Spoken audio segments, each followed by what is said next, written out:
It is now 7:45. Thanks for joining us here on Good Day Gulf Coast on this Monday. The Mobile Bay National Estuary Program wants your input on a new plan to manage the waters along the western shore of Mobile Bay. There are several community meetings in the works, and Jason Cadulas is here to explain more about what this is all about, why it's important, and why you might want to get involved. Good morning, and thank you for being here. Good morning. How are you? All right, so let's talk a little bit about what's going on here. What are we working on? So we're doing a watershed management plan for the western shore of Mobile Bay. And what that is it's a roadmap where we're trying to determine the best route to preserve and improve our water resources for the next few decades. So are there problems with what we're seeing, or are we just looking at planning ahead?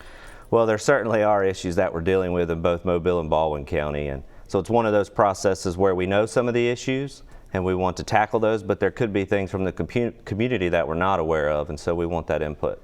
So what kinds of things are you looking at when we talk about tackling problems or making a plan? Like, what kinds of things are we looking at doing? Well, we're looking to improve water quality, we're looking to improve access, we're looking to protect the heritage and culture of an area, and so those can be things from aging infrastructure, it could be erosion on the shoreline, it could be stormwater runoff causing pollution and litter into the waterways.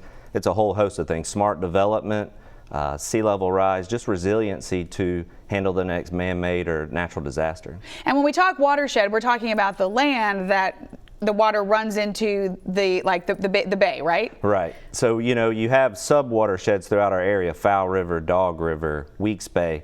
You know, those are watersheds where everything that falls in that area hits those bodies of water first before it gets to the bay. And so the bay is a large one, but we have all these smaller ones. It's a really interesting setup. It is actually. And when people look around and they think about, we have a lot of watershed areas we're not even realizing that we have, right? Right, correct. And so for this particular watershed management plan, we're dealing with Garrow's Bend, which is basically Airbus in Arlington Park, all the way down the peninsula, and then Deer River, the Hollinger's Island area, and Del Champs Bayou, which is Monlouis Island, all the way to the Dauphin Island Causeway. So it's a 24-mile stretch of watersheds that we're looking to make a plan for. Wow, that's a big area. So are we also worried about the stuff that's coming down? Because everything runs down to us, right? So things in northern Alabama, can we impact that, or is that part of the issue?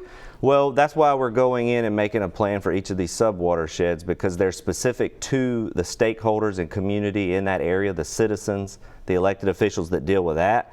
Now, on the broader range, certainly we need a master watershed management plan for the state of Alabama, but we're just concentrated on all of them in Mobile and Baldwin County right now. Okay, so if we want to get involved, because you do want to hear from us, what do we do? Well, we hold public meetings throughout the process. Typically, each plan takes about 18 months, so there'll be multiple opportunities. You can contact us at the Mobile Bay National Estuary Program, as well as there's certainly an online submission. All right, very good. So we can be heard, and if we have any ideas that may be helpful to this, hopefully we can have some good input. Certainly. All right, very good. Thank you for joining us, and thank you for what y'all are doing as we continue to keep an eye on what's happening with our water. And we've been getting a whole bunch of new water with the rain coming, Michael. Sure.